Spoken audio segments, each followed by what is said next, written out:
Also, hello everyone. We have a bit hard time to streaming again, but I hope we get to practice again. So welcome to the Tech Talk Thursday number 17. Today we have two topics. The first one is from Nick and Davor about from Terraform to reconciler, and afterwards we'll have a talk from Dan Acristinii, who is still working on his presentation over there. And he will talk about extreme architecture, episode 1. And as far as I understood it, it's an experiment. Yeah. So if people like it, he will continue, and if not, he will not. Okay, if you are watching us remote, then please write your questions in the chat, and here in the audience, just raise your hand, and then we can answer your questions. And we'll publish the videos afterwards on our YouTube channel, or you can look for the stream also to replay it. And please follow us to get notifications if we do other live streams. So we did not plan any further events yet, but if you have a great idea for a talk, please approach me and we get in contact and find a suitable date.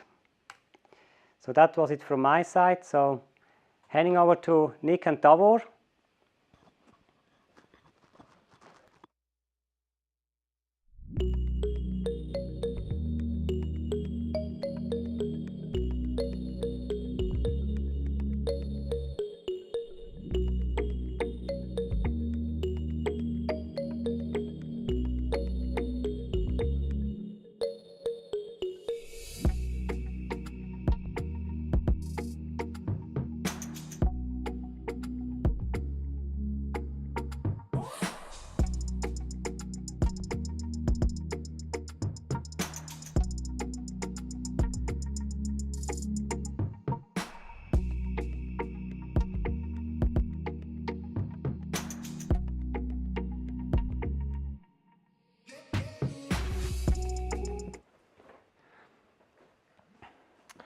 All right, well, hello everybody. I'm Davor, this is Nick here. We're here working at Team Platform. It's 9 here, and today we're going to talk about how we transitioned from Terraform to reconcilers. But first I want to introduce our team a bit, what we do here at 9. We really have a big focus on Kubernetes here and DevOps. We have 2 different products. One's 9 managed GKE, which we built 2019 and now are in the operations there. And we built the 9 managed GKE product with Terraform, and we have now our new product, 9 Kubernetes engine, which launched I think today. Today the press release came out. There we built it with reconcilers. So we're really gonna see how we transitioned from one to the other. Obviously, we're hiring. Wanted to say that if you're interested in Golang and Kubernetes, hit us up afterwards. There are also other positions open at 9, like systems engineers and stuff like that. So let's talk about even before 2019. 2018, that was the landscape really for Team Platform. We had a managed OpenShift solution where we mainly used Puppet and Ansible, and we were looking for a new way to deploy our managed Kubernetes or managed cluster solution, because OpenShift, the prices were rising even before IBM bought Red Hat. And Google Cloud actually released the new zone, Europe West 6 here in Zurich, and that tipped a bit the scale for Google. That's why we chose GCP and GKE. And how we built our 9 managed GKE was really around Terraform. If you do not know Terraform, it's an infrastructure as code tool, where you can define your configuration code. As you see down left, you just define what infrastructure you want to spawn. You say Terraform apply, and that spawns your infrastructure wherever. That is done through Terraform providers, for example, GCP provider, AWS provider, and that interacts with the target API. Yeah, so we really built around Terraform for this new product. Why? Because the Terraform provider for GCP was quite complete. It had everything that we needed, and also other providers like, for example, Helm, that we needed for the Kubernetes services we wanted to deploy for our own additional services. Yeah, so then we started writing a ton of modules, Terraform modules. Basically, a Terraform module is just a abstraction that groups together many different Terraform resources. It's really, really useful for packaging and reusing Terraform modules. And one important thing is, like, a module can call another module and abstract even further. So yeah, looking back, we now have 42 different Terraform modules for our GCP and GKE solution. And we had a bit of a trouble there, actually, because we wanted to deploy a new cluster and deploy more services on top of it. So we had to split up the Terraform apply into 3 different stages. So first of all, we have the GCP project, which basically creates the projects, enables all the APIs we need on GCP. This is done with a highly privileged account. Since you need to create projects, you need higher rights. And then in a second step, we create our GCP infra. This is, for example, a Kubernetes cluster, Cloud SQL databases.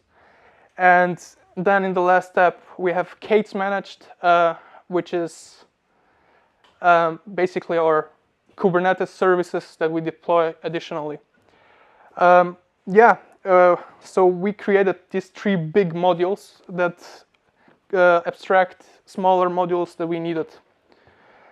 Yeah, and how did we manage the versions really?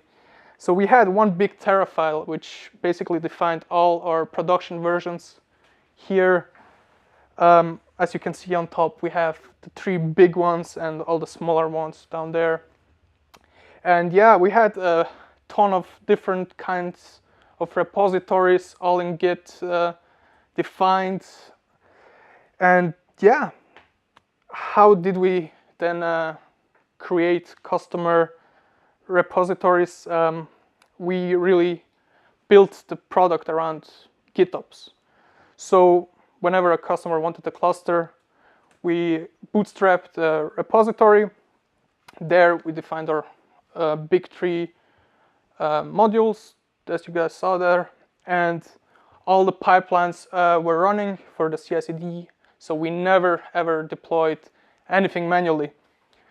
And for example, if you open up a merge request, we had the Terraform plan running, and when we merged to master, to main, nowadays we say main, the Terraform apply ran. Yeah, and since we have a lot of different customers, we had to use also downstream pipelines, right? So if you deploy a change, you want to apply it to all the clusters. So yeah, that's done through downstream pipelines. And obviously, so theoretically, when you now change a module, let's say a Kubernetes service, you want to change a Helm chart. Theoretically, you should still check every single one of the plans because maybe a breaking change happens in one of the infra plans. For example, a node pool gets recreated, and there's also potential for customer downtime. Usually, we just checked wherever we changed something. For example, if I changed the Helm chart, I just checked the Kate's plan of a couple of customers. If it looked good, we merged. Until a junior engineer who should not be named, and it was definitely not me, messed up the tags a bit and forced all the node pools to be recreated and a bit of a downtime. So we actually created a really cool tool called TerraView. This goes through all the clusters that we have and goes through all the stages and shows us what will change every merge request. So you have a nice little overview. That was a really, really cool tool, and I think this is also the biggest pro for Terraform, in my opinion, since it was quite clear when you merge something, what will happen. And I think still that is, to this day, the biggest pro that Terraform has over reconcilers, as you guys will see later on. Yeah. Question. Yeah, sure. How did it work on a plan, or how did it this upward? Yes. So you see, these are just Terraform plans for all the downstream modules. So for all the customer repositories, if you change, I don't know, just a module, it will print you out that, and then it's your decision if you want to merge or not. It's not going to block you, but it will show you a nice output. So basically, it merges together all the plan out Yes. from different repositories and shows you the. Exactly. Okay. Exactly. It actually waits just right.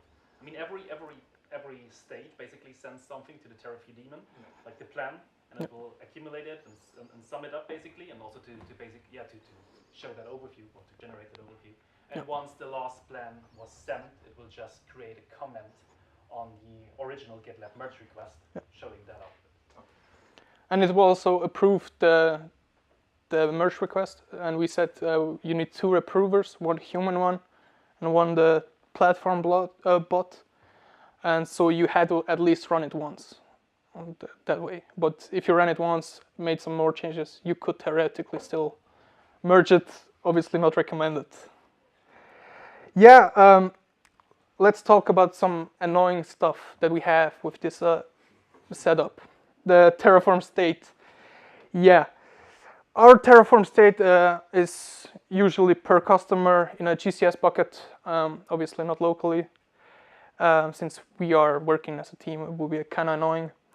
And sometimes it happens that we had to change the state manually. Provider updates or some upstream modules changes, and then it always gets annoying. And additionally, sometimes our GitLab runner crashes, and we had to delete the state manually, but that was more just an annoyance than an inconvenience. One negative aspect. Another negative aspect of our setup, but not really about Terraform, is just we wrote a lot of end-to-end tests. So for each Terraform module, we did actually go apply it on a either testing cluster in the beginning, one big testing cluster. Then we switched actually to temporary cluster, so we spawn a cluster, test our Terraform modules, and then delete them again. But obviously, if a GitLab runner crashes, or maybe sometimes an end-to-end test fails weirdly, there's some leftover resources, and that cost quite a bit. Especially some GCP services are quite expensive. For example, the file store, the NFS managed NFS solution, I think the minimum is $200 a month, and so you have to monitor that a bit. Still to this day, we have that, and I think yesterday like 10 clusters failed. I don't know for what reason, but that was another inconvenience about our setup. But the biggest inconvenience was actually this. So we have our customer here, very happy guy, obviously, he's at 9. And he wants a database, right? He just wants a database, and how can he get it? Can he just create it himself? No, he cannot, right? Instead, he needs to come to 9, open a ticket. We will then change that in his Terraform Git repo, add a resource or a module for, in our case, about a Cloud SQL database. We then wait till it's created and then tell him, hey, you can get your DBs created, you can now use it. And that was really the biggest annoyance that we had. Actually, more the customers, some suggested like, hey, can we create them ourselves? And that is why we really had that in the back of the mind. If we ever create another product, we want to go a more self-service way and not be just an annoying middleman for the customers. So yeah. And obviously, the customer gets a bit annoyed, right? So. Thank you. How to actually post it up.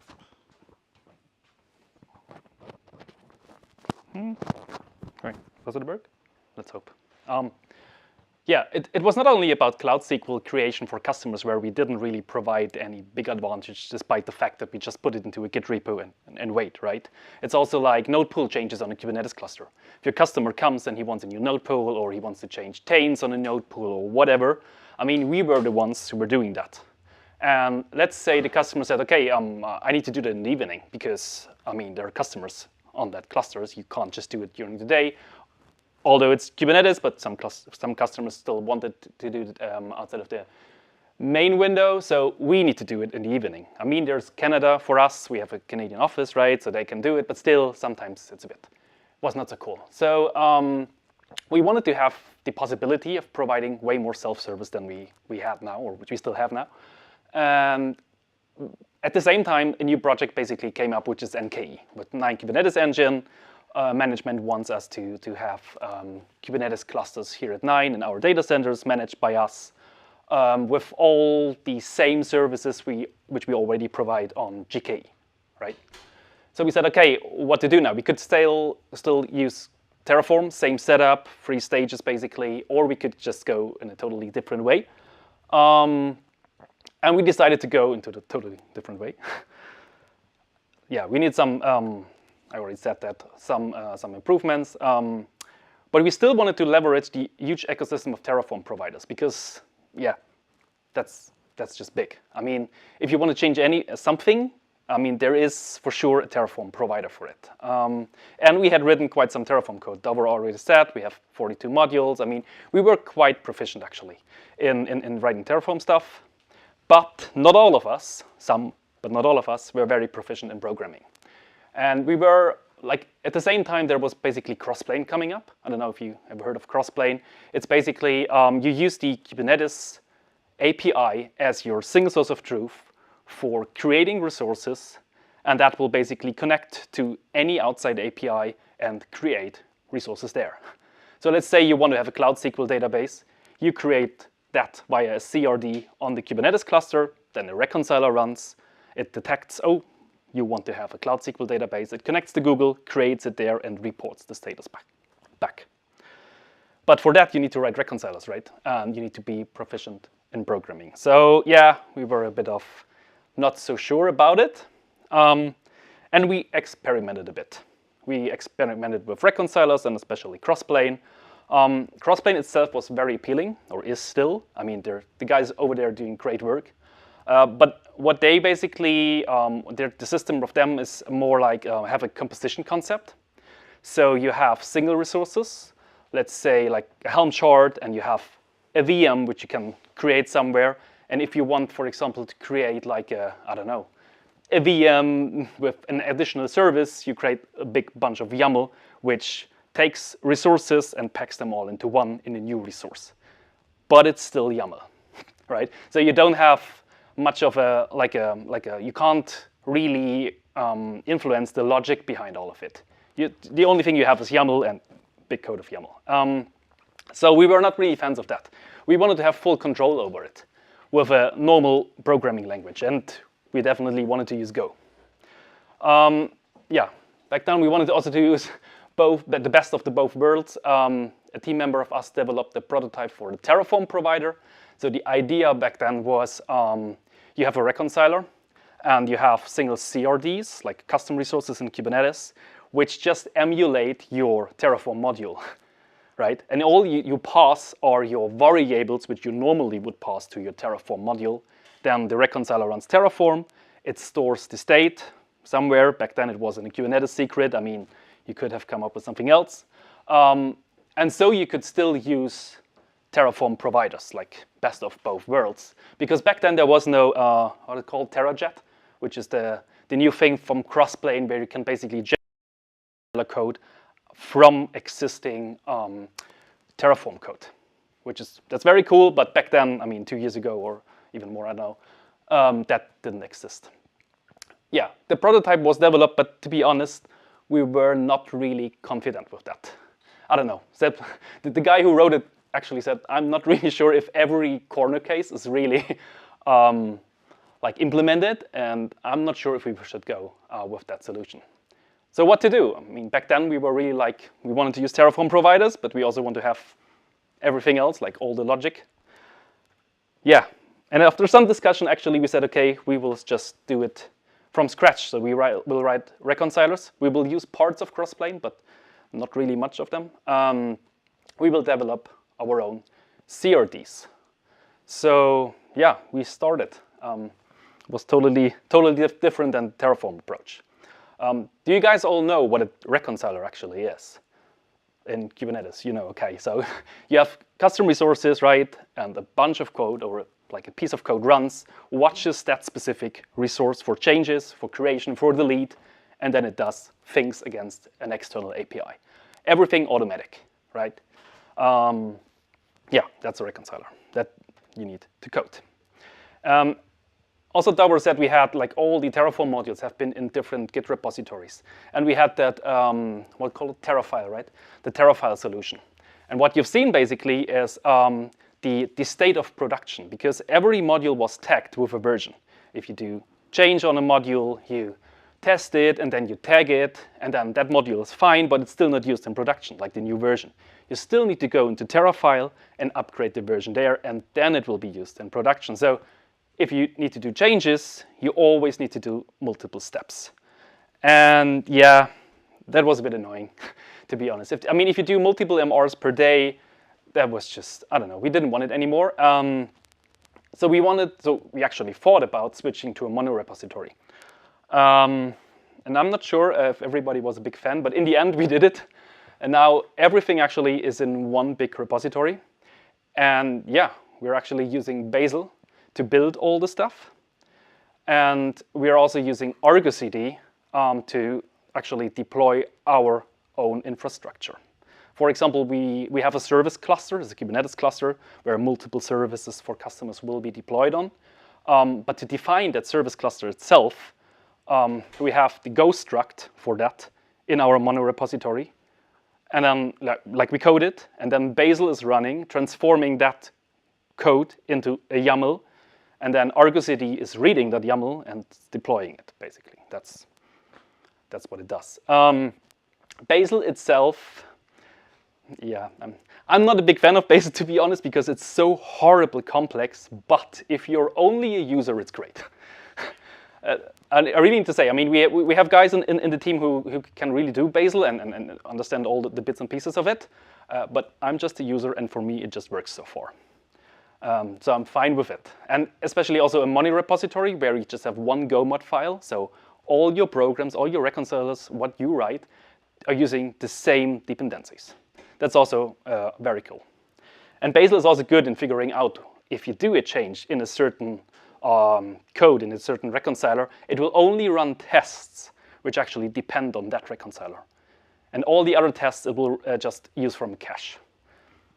So that's quite convenient, actually. Yeah, so we came up with basically that structure. We have one Kubernetes cluster, it's actually a GKE cluster, which is our control cluster. And there, all the CRDs which we develop will be installed. So that's this self-service control plane, right? We developed CRDs like Kubernetes cluster, Argo CD, Ingress Nginx, and way other resources. For now, we have 64 CRDs developed. There's always like a reconciler watching that CRD and then doing stuff. So, for example, Argo CD, if you create an Argo CD CRD, it will create an Argo CD deployment on the service cluster. And as you actually need to specify that cluster, for example, in your Argo CD CRD, it will pre-configure that cluster in your Argo CD installation. So we can already use it just from then on. Yeah, and the cool thing is that's our single source of truth now. That's it. You can actually, Kubernetes is just providing the API for it. So you can control all the stuff with a UI, with kube control, or with any other resource which just has Kubernetes integration or can speak to Kubernetes API. And there you just see some APIs which we hit, just some of them with our reconciler code. So all the clusters which we actually set up here are done by a rancher. We have one rancher cluster which we talk to, and that rancher cluster will then create the Kubernetes cluster. Yeah. We had some things to solve, actually, as we decided to do everything from scratch. Obviously, we had some things to solve. Crossplane resources are not namespaced. Remember, I said we're using crossplane runtime, which is a library from crossplane for implementing reconcilers. Normally, you can use controller runtime. Crossplane runtime just provides you already with some helpers. For example, if you use controller runtime, you will have one function which will always be called. It's a reconcile function. And you need to do everything in that function, like checking, was your resource deleted? Does your resource need some updates or whatever?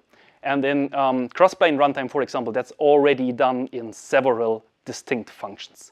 So there's an observe function which will always gets called in the beginning, and there you basically find out, does my resource need an update? If it needs an update, you return, I need an update, and then an update function gets called. So there are multiple functions, and it just makes it easier. But crossplane resources are not namespaced, and we need namespaced resources. So crossplane runtime itself doesn't work with namespaced resources. So until now, we still have a fork of it, where we actually did some changes. Because upstream, they really decided to not go with namespaced resources, so that's where we are. We needed some dependencies between resources to solve. For example, you've seen Kubernetes cluster CRD, and for example, Argo CD, right? If I delete the Kubernetes cluster now, Argo CD is pointing to nowhere, and that's an issue. So Because in your reconciler, you always try to fetch the Kubernetes cluster, but it's not there anymore, and your Argo CD resource will now be in an error state, which is not so cool. So we came up with an usage system. So basically, you can't delete a cluster now if still something is pointing to it. That's also for other resources. That's a global resources or usage system, how we call it. Yeah, we also had some troubles with naming, but that's always the case in programming, I'd say, because it's not only about naming decisions like that's called, I don't know, bucket or whatever, object storage or however. It's also about the first issue.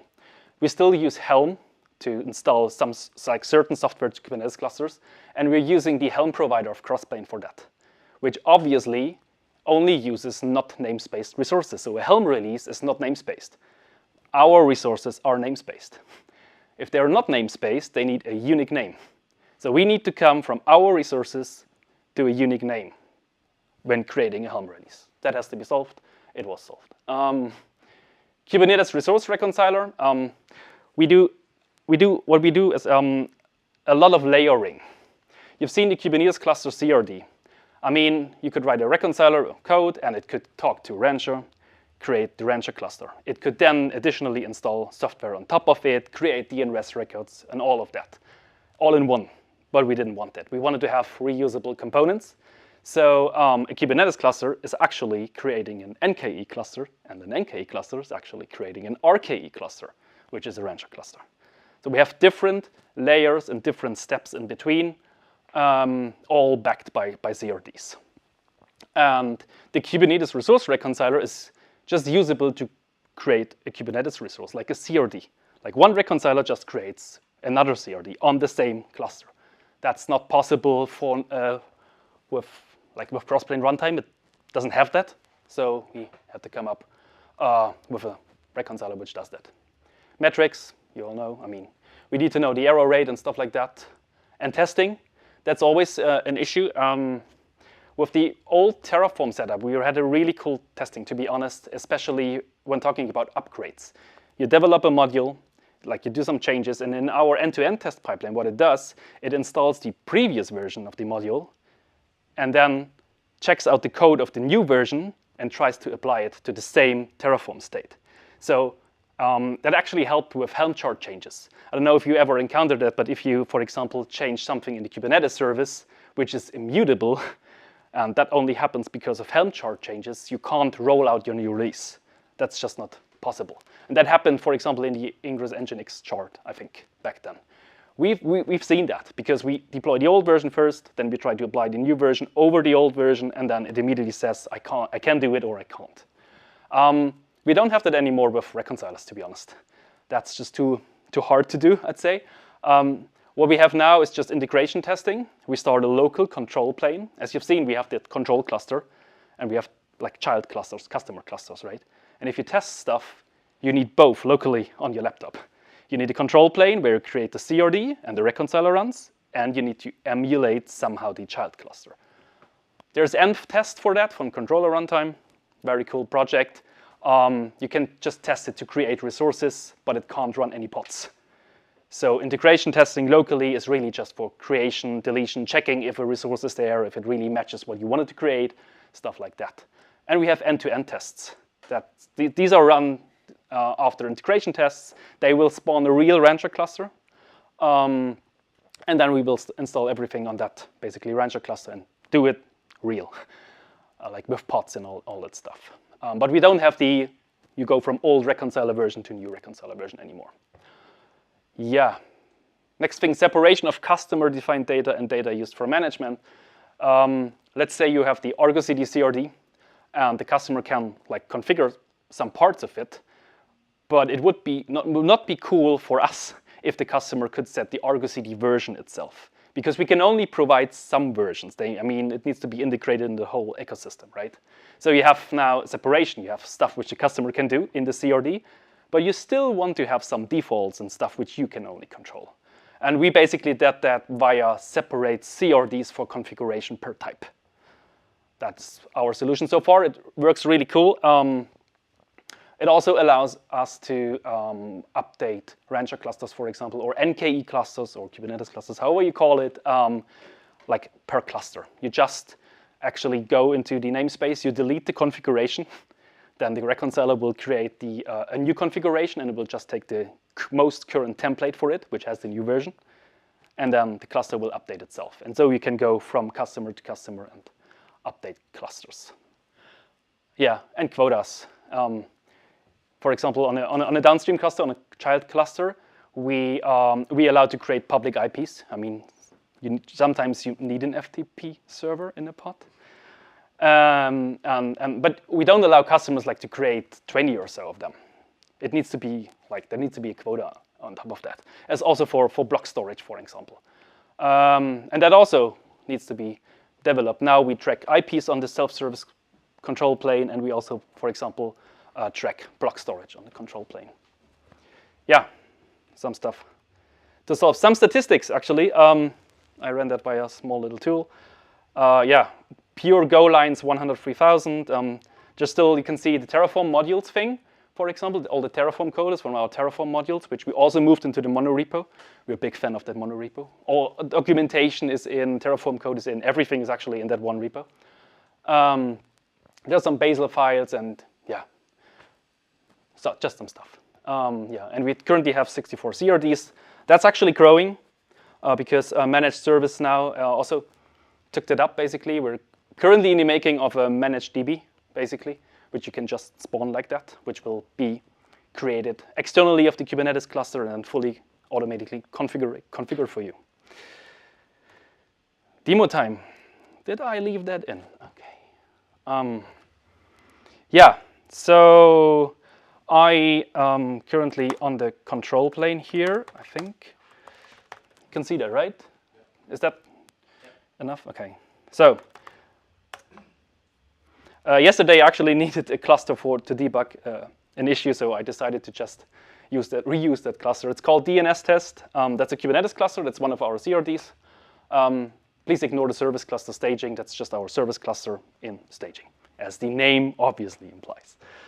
And as I told you, we have the Kubernetes cluster, and that Kubernetes cluster creates an NKE cluster, and that creates the RKE cluster, right? And you can always see it's in ready state and it's synced. That basically tells us, is the reconciler done with its work? You can also describe a Kubernetes cluster of DNS test. For example, there you will see the endpoint. That's the API server. You can see the node pools and stuff like that, and the location. And yeah, there's also that's something which crossplane runtime actually provides us. This is the connection secret, right? So the kubeconfig, basically, that will just be written to a secret in that namespace. And on the control cluster, a namespace is basically corresponding to, yeah, we call it like a project, I'd say. We also have organizations simulated, and then you will create or we get a namespace on the control cluster where you can create resources in, like Kubernetes clusters, databases in the future, and whatever. Yeah, so what you can see, we basically have a lot of CRDs. I don't have a Grafana instance for now. What I do have is some Prometheus instances, some of the service cluster staging, and the other one is 9 DNS test. We create one Prometheus instance just for us on every cluster, where we just collect a few metrics for, we need to provide some services, so we need to check if they are up. But they are normally, that's not a Prometheus instance used by the customer. If you want to have a Prometheus instance, you can just create it. So I obviously prepared that. So what we will create is a Grafana and the Prometheus for it. And as you can see, in the Grafana, I actually filter for data sources. So if I create a normal Grafana instance, it will automatically configure all Prometheuses which are in the same namespace, but I don't want it for now. I just want to have all the Prometheus instances with the used for demo label, which I also used here, right? Yeah, and in Prometheus, I just set something like retention time and scrape interval. And what you can also see, the Prometheus basically points to a cluster. That's the DNS test cluster. And that's also where the usage system then kicks in. So if I do the create -f,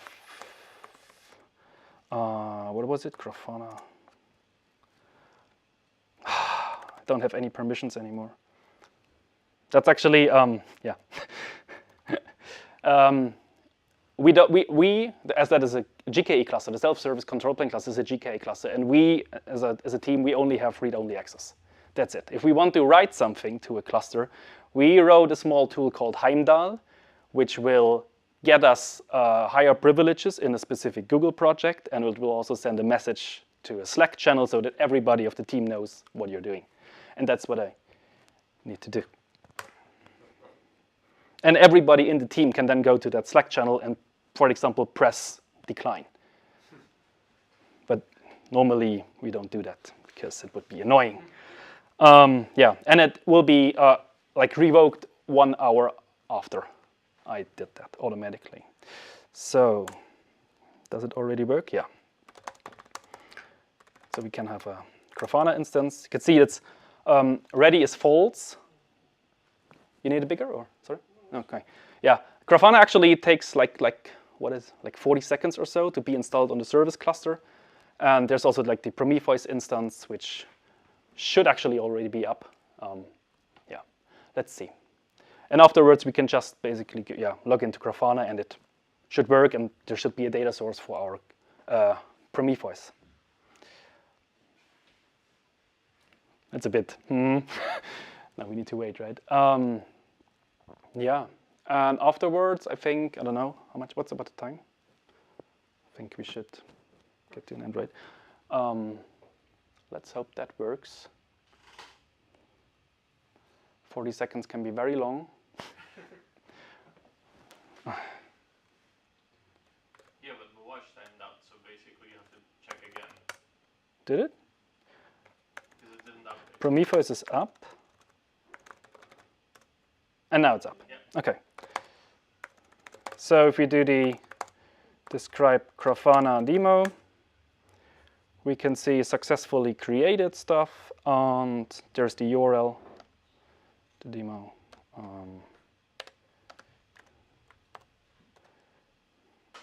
Hello, could you please paste that? That's bad. So DNS is not up yet. Grafana test9 APIs. I'm sorry. It's always DNS. It's yeah. I mean, I prepared that before, right? And it might be that there's some negative caching now. Yeah. Maybe change the name. I could actually change the name. That's also true. Like we could say demo2 to be very, very creative. The Prometheus instance should work, so we can just do it. Ignore the error message that something already exists. But now we need to wait again. Yeah. Yeah. At the same time, we could actually, what I could show is, in the beginning I said this one API, right? This is single source of truth. And that's not public yet, that's just staging. But we can also add an ingress via the UI, like demo, checking our DNS cluster, setting as OK, and save, right? And it will create now an Nginx ingress controller on that cluster. Just saying, right? It's not ready yet, but you can see you can control it via API. It's via CLI, via UI. It's just an API, and you have multiple methods to talk to it. Is there actually an API free? There is. Okay. Check the Grafana. No, it's no. I mean, sometimes you just need a bit of patience, right? Successfully, there's a demo. And that should actually just show a 404 because we don't have any ingresses yet on the child cluster. At least that's working. Yeah, I don't know if Grafana. No, I guess there's a different issue. Sorry? Demo 2. Oh. Okay. So there's at least, that's staging. That's why we use Let's Encrypt staging. And yeah, now you can go to Explore and see that there's a data source automatically created for your Prometheus, and I think there's also a dashboard which we create by default. Yeah, and that just shows some cluster values and also my lovely DNS pod, which I need to debug a customer issue. Yeah, that's it actually. Is there anything else on the slides? Oh, still to do. Yeah, we still have to do stuff. We still need more UI changes, as you have seen. I mean, there's Argo CD, for example, in the UI so far, and registry, like a Docker registry. But yeah, it needs to be more. The next step would be to import all the GKE clusters, which we currently set up with Terraform, into that self-service stack. That's actually a big task, but we hope we can do that.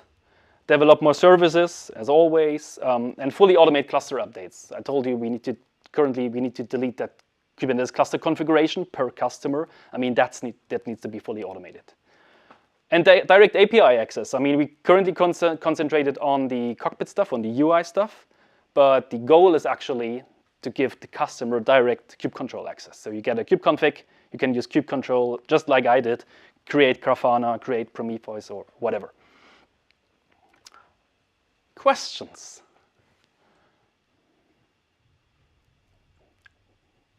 Cool. Yeah, I guess then I can say thank you very much for listening. Okay.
I'm kind of, let's say, happy and annoyed that there was a proper presentation before mine, because it was a good presentation, and from my side, this is going to be everything else, because I literally finished this about 40 minutes ago.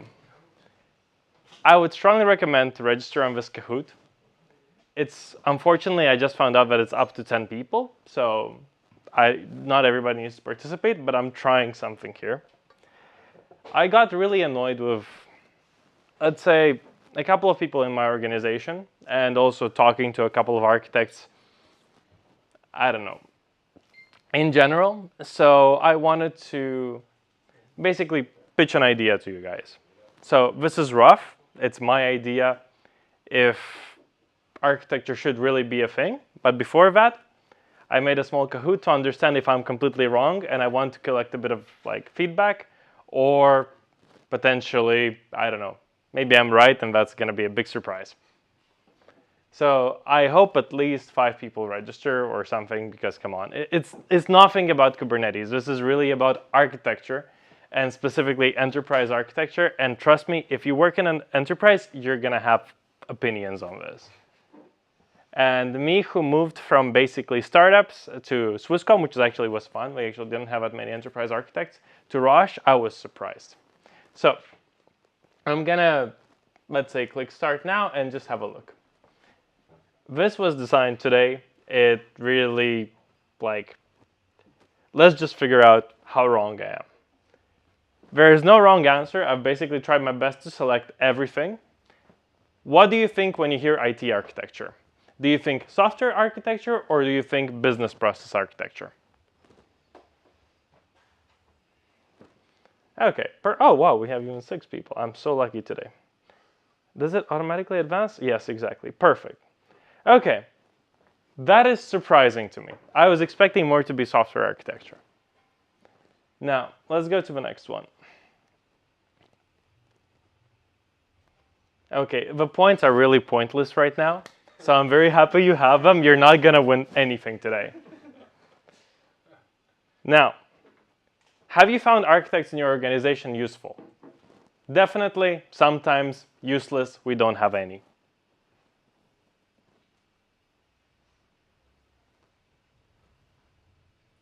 And can you move a bit over?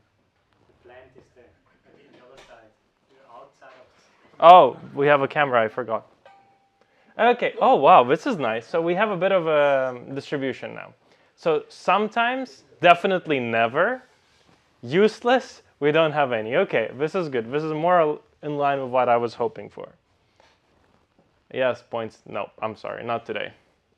So what do you think is an architect in your organization? Is he an enterprise architect? Is he a software architect? Is he a cloud architect? Or again, you really are happy you don't have any architects?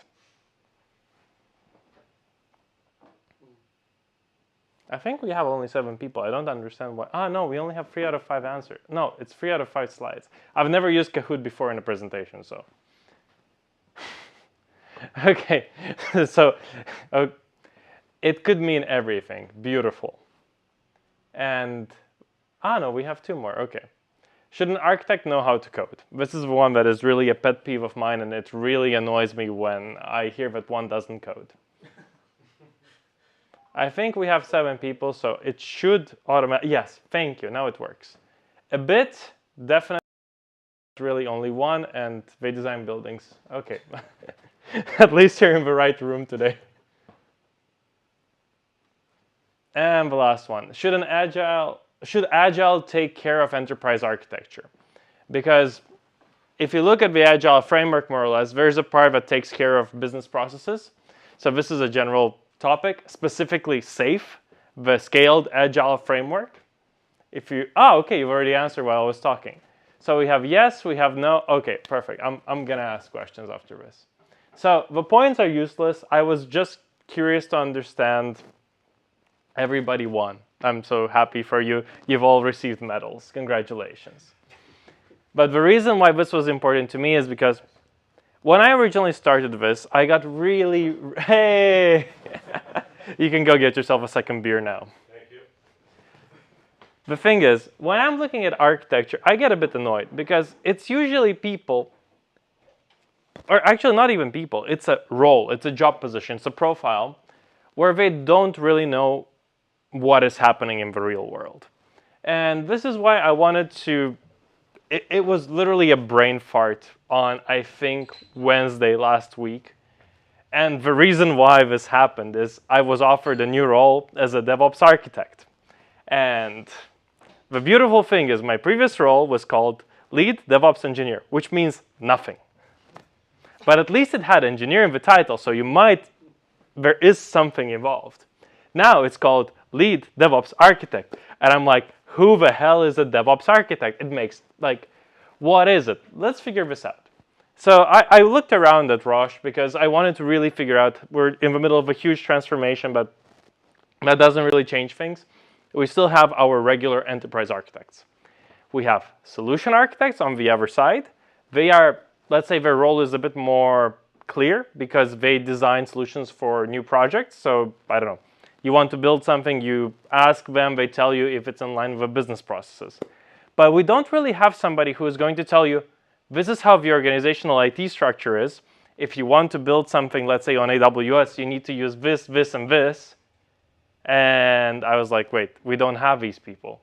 Okay, so let's change a bit. Let's change a bit of dynamic. Let me understand what's wrong with enterprise architecture, why we have so many in the company. By the way, 2 of our enterprise architects just changed roles. I was so happy to hear that. And that was really my confusion. This is where all of this started. I'm like, which one does what? Does it matter if you're an engineer? Do you just, I don't know, finish architecture school and then become an IT architect? Is this the way? Because honestly, judging by some of profiles I've seen, they have no idea what's happening. For them, business process is the main thing. So I'm like, okay, let me ask Big Daddy Gartner. Please tell me, what is an enterprise architect? And clearly it does state it is responsible for, okay, it's a bit weird because Gartner really has to put it in a nice way. It's about disruption, it's about vision, it's about outcomes. But basically what I understand is in between business and IT.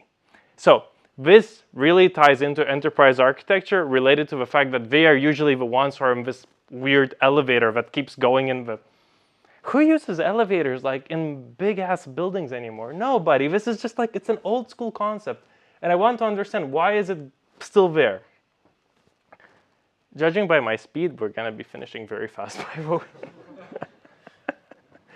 No, because you will see a lot of things where they say that the architects are the people who are basically going to business and coming back to IT and trying to relate these two environments. While if you clearly look at the, let's just say, Google Trends. I'm not really doing too much here. I just wanted to understand. Am I losing my mind, or is there something behind this? And I'm not saying that this is a correlation. It's just what I've seen. And the fact is, if you look at SAFe, and this is what we're doing right now. Also, Swisscom is doing this as large organizations. There is a part where you have people specialized in dealing with business processes. You have release train engineers, you have Scrum of Scrums. Basically, they should have an overview of all the processes involved in an organization. Sounds great. My question is, where do you fit an enterprise architect? Because they are the ones who are supposed to be responsible for the business processes. From my perspective, it's a bit of a conflict. The problem is, when I've been researching this online, I found that, unfortunately, most people are ranting just like me because we're confused. There is no clear guidance online whether there is an architect or there is a release train engineer who is basically trying to manage all of this. At this point, you get mind blown. And I was like, okay, let me at least look at what current architects are doing. So I found the Enterprise Architecture Specialist Group. Supposedly they know what they're doing. I cut off the name because I don't want to shame anybody.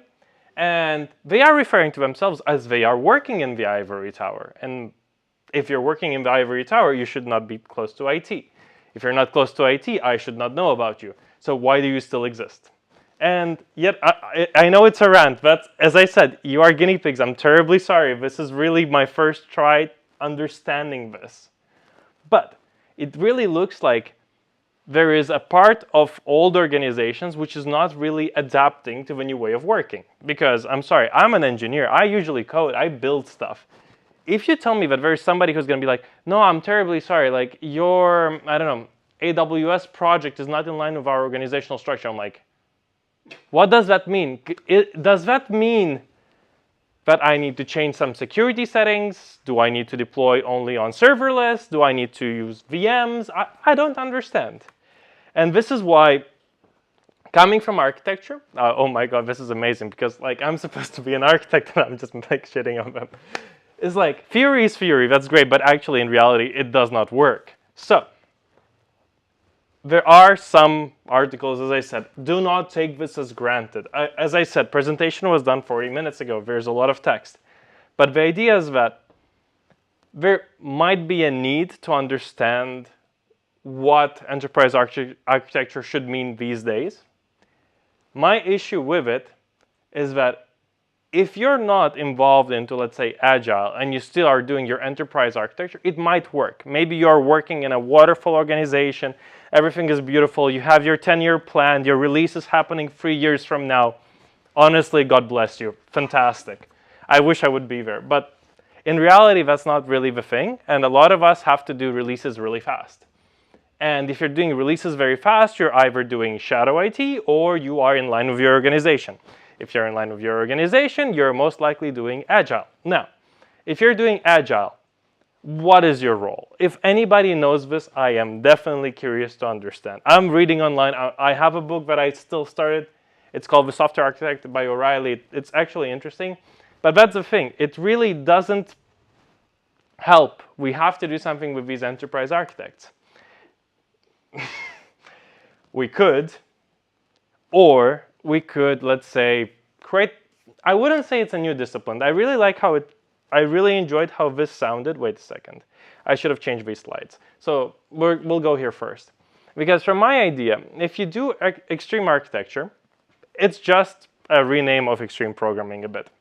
Because that one was adapting waterfall programming to, let's say, Agile, to being lean, to being fast, to adjusting to new requirements every month or something like that, which was cool, and it worked for a while. Then it all transitioned into Agile, I believe. Now, what do we do with people who are responsible for our business processes? Because you do not want them to be blockers. So you have, funny enough, I do have a degree which basically studied both business and IT. So I'm supposedly specialized in this. I don't think I'm ready for it, but again, that's why degrees are for, right? You put them on your CV and then you try to apply again. So how do we manage to solve this problem between linking IT architecture, IT processes, and business vision? You could do it with hiring specific people who are supposed to do this, but this doesn't work because, I'm sorry, you do need to have overall vision. You need to have teams who report back to these people. And if you only have a couple, like let's say a center of excellence for architecture, it's my experience with center of excellences is that it's not really, oh, my watch is dying. If you have a lot of teams and they have to align with business, and you have a center of excellence, they work more as consultants and not as enablers. You go to them, they help you, you figure out certain things, but it's not like they will give you clear guidelines or, for example, Terraform modules or, God forbid, I don't know, reconcilers who are like, okay, here you go. This is the platform that we're operating. Please deploy using these, tools, and you're going to be in line with our business processes. Because in the end, more organizations are becoming IT-driven, so it would make sense. I had to put this. I'm sorry.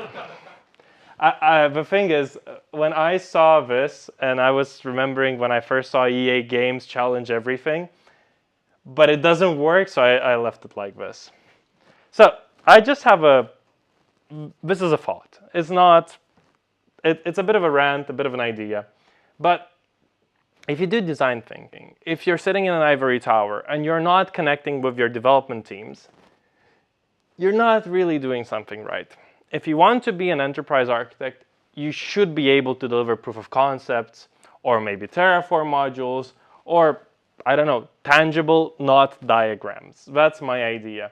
Because, I don't know, if you are really going to draw me a ton of lucid chart telling me how this connects to this and to that, what is the business value of that to me? Like, I don't understand it.